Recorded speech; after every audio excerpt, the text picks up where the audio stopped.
Bem-vindos ao Contos em Pílulas. Inscreva-se no canal e ative o sininho. Sabe, às vezes um simples telefonema é o suficiente para virar um mundo de cabeça para baixo. Hoje, a gente vai mergulhar numa história daquelas, bem intensa, sobre família, favoritismo e, o mais importante, sobre o momento em que alguém finalmente decide dizer chega. É a crônica de uma filha que resolveu quebrar um ciclo. E a história toda começa assim, com essa frase, jogada no ar. Sem um oi, tudo bem, sem um como você está, nada. Só um oi, preciso que você pague a fiança do seu irmão. Imagina receber uma ligação dessas. Do nada. Pois é, foi esse o estopim para tudo que a gente vai ver a seguir. Então, essa ligação não foi um pedido qualquer. Foi, na verdade, a gota d'água. O que desencadeou uma verdadeira tempestade familiar que, vamos combinar, já estava se formando há muito, muito tempo. E o motivo da ligação? O irmão da narradora tinha sido preso por destruir uma mercearia. E aqui está o perfil do rapaz. 22 anos. Nem estuda, nem trabalha, vive com os pais. E o motivo da prisão? Acredite se quiser, ele deu um chilique porque não podia comprar um chocolate caro. A reação foi tão fora de proporção que ele quebrou parte da loja e, claro, acabou detido por danos materiais. Ok, mas pra gente entender de verdade por que a irmã disse um não tão firme, a gente precisa voltar um pouco no tempo. Essa recusa não veio do nada, sabe? Ela foi construída ao longo de anos e anos de uma dinâmica familiar, digamos, bem complicada. E no centro disso tudo tinha uma pessoa. Essa pessoa, segundo a narradora, era a mãe. Ela descreve como uma pessoa narcisista, completamente obcecada por novelas. Uma figura que meio que orquestrava esse ambiente tóxico em casa, onde a ficção da TV parecia ser mais importante que a vida real e as responsabilidades sempre ficavam para depois. E aqui fica clara a grande injustiça daquela casa. De um lado, a filha, que tinha que se desdobrar, fazer o dobro só para receber um pingo de atenção. E do outro, o filho, o queridinho, que podia fazer o que bem entendesse, porque nunca jamais havia consequências para ele. Essa divisão de papéis foi a trilha sonora da infância dos dois. Mas eu sou sua mãe. Essa frase foi um ponto de virada na vida da narradora. Aconteceu durante uma briga na cozinha, ela tinha 14 anos e se negou a limpar uma bagunça que a mãe tinha feito. E a resposta dela foi marcante. Isso não te dá o direito de me obrigar a fazer o que você não quer. Foi naquele exato momento que ela sacou que não precisava mais cair na manipulação emocional. E o que é impressionante nessa linha do tempo é o padrão, né? Olha só a escalada. Com 10 anos, era um escândalo por causa de pão. Depois, birra em festa de vizinho. Aos 18, estoura o cartão de crédito com tênis. O comportamento dele não foi um caso isolado. A destruição da loja, aos 22, foi só o resultado de uma vida inteira de privilégios, sem nenhuma consequência, sempre com a mãe ali, protegendo. E pronto! Isso tudo nos traz de volta para o dia da ligação. Com todo esse histórico na bagagem, a gente entende que a recusa dela em pagar a fiança tem um peso muito maior. Não foi só um não para um pedido de dinheiro.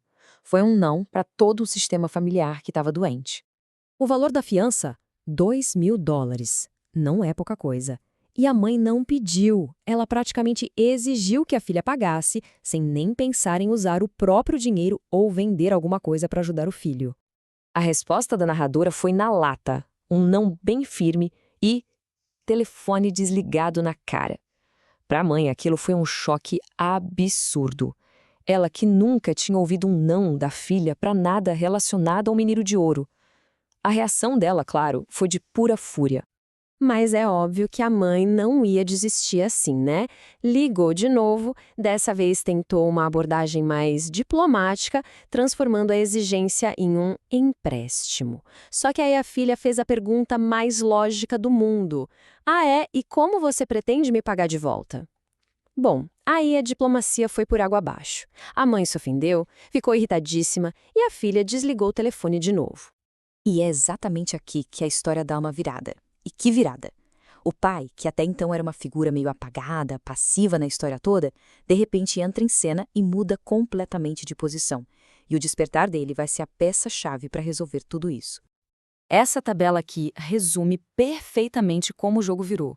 De um lado, a mãe sozinha na sua exigência.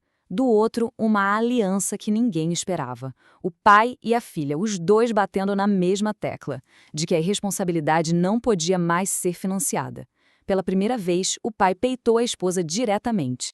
E quando parecia que o problema já era grande, ele ficou ainda maior. $10.000. Esse foi o valor do processo que a loja abriu contra o irmão por causa dos estragos.